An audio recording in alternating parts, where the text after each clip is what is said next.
my name is Jim Moran and welcome to Clause 9, Performance Evaluation. You can reach me at jim@simplifyiso.com and I'd be glad to hear from you. As you're moving towards your transition, it's important that you understand all the new requirements, of course. This area is particularly important to organizations like yours because by measuring performance and evaluating performance and making improvements, you'll end up either making more profit or, in the case of the public sector, it'll give you a better chance to stay inside your budget.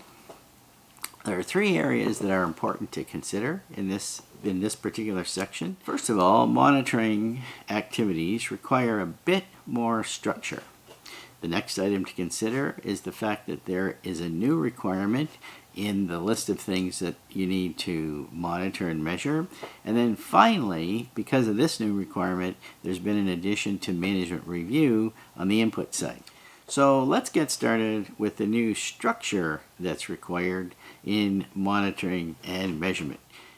If you read through section 9.1.1, the general section, you'll see a requirement that begins with deciding on what to monitor and measure. At the end of this section, I'll show you 4 areas that John Seddon of Vanguard Consulting has determined that are useful. Measurement is one of those things in any organization that looks like it's easy to do, but it's extremely difficult to actually perform it or choose things that will get the performance that you're looking for. Anytime you set a target, the people in your organization will change their behavior to try to hit the target. Or, if I were a bit cynical, they would change the reporting of their behavior so it looks like they've met the target. Some of you may be familiar with that idea. So the first thing that 9.1.1 requires is that you decide what to monitor and measure. This leads to the requirement of how to do the measurements or what method you're going to use to do the measurements.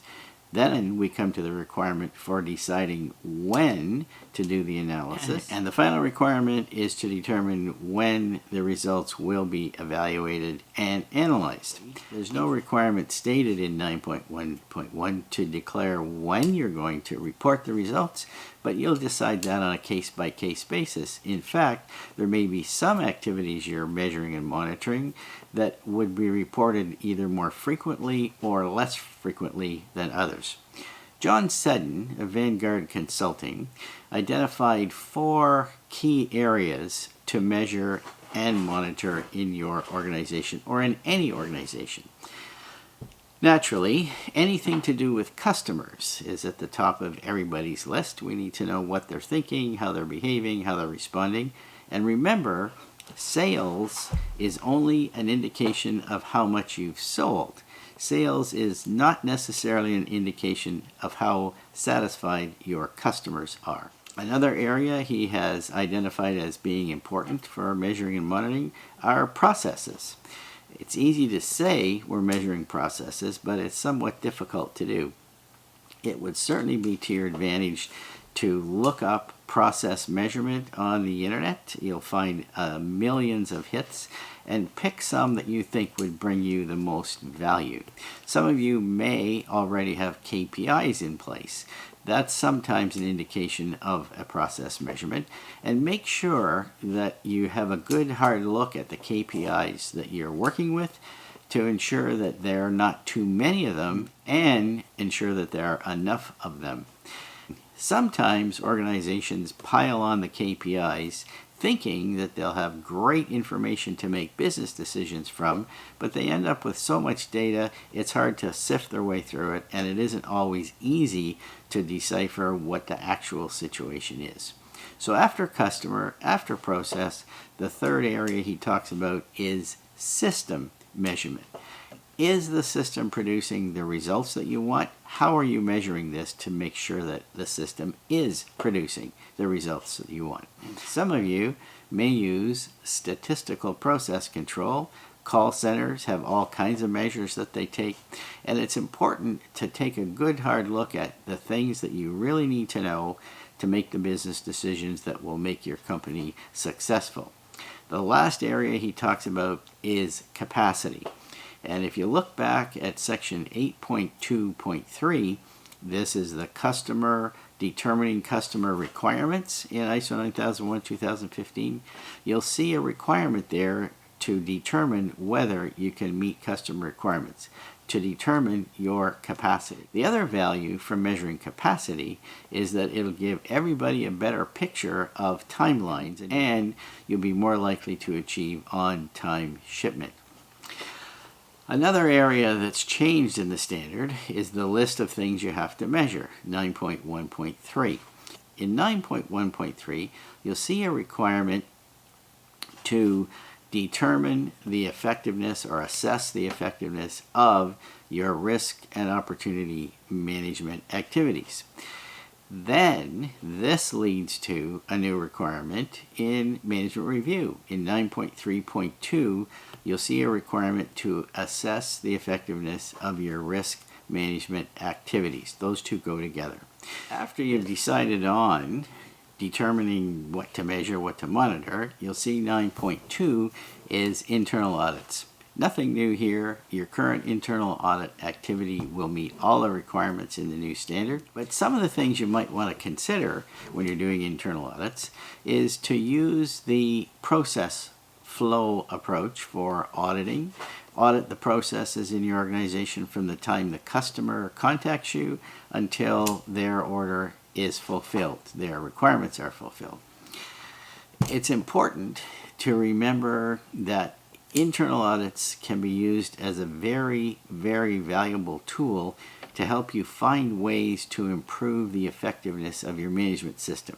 If your management system becomes more effective, then your organization will be more profitable. Sometimes top management is a bit hesitant to apply resources to internal auditing, thinking it's just something they have to do because of ISO. Internal auditing can be a good way to see if your activities related to your objectives are effective. You can do internal audits focused on meeting objectives. You can do internal audits just focused on a product. You can do internal audits focused on the overall flow and customer perception of how well you're meeting their requirements. Internal audits can be used to find ways to improve the effectiveness of the system. And definitely should not be used to find people doing things wrong and punish them. So keep thinking in terms of internal audits as a value-add activity, and it can be if the focus is on finding ways to improve processes, improve capacity, improve customer satisfaction, or in fact improve just about anything about the system. You need to keep three things in mind: objectives, scope, and criteria. Why are you doing the audit?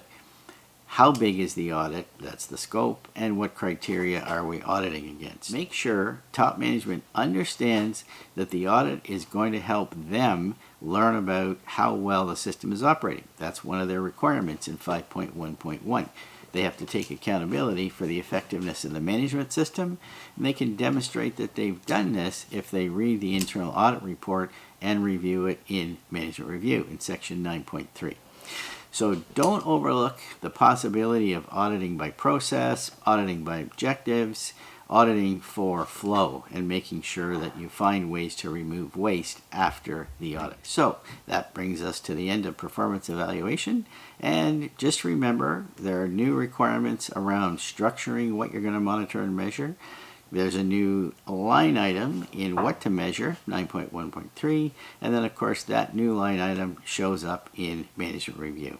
Thanks very much for having a look at Clause 9, Performance Evaluation, and be sure to visit our website. You'll see a tab here for free stuff, if you will, articles, tab here for training, and then finally all the videos will be located here. And make sure that you send us a note if you can on what else you'd like to see. We'd be happy to help you out if we can.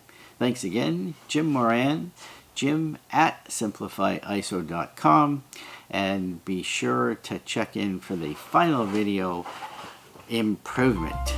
Bye for now.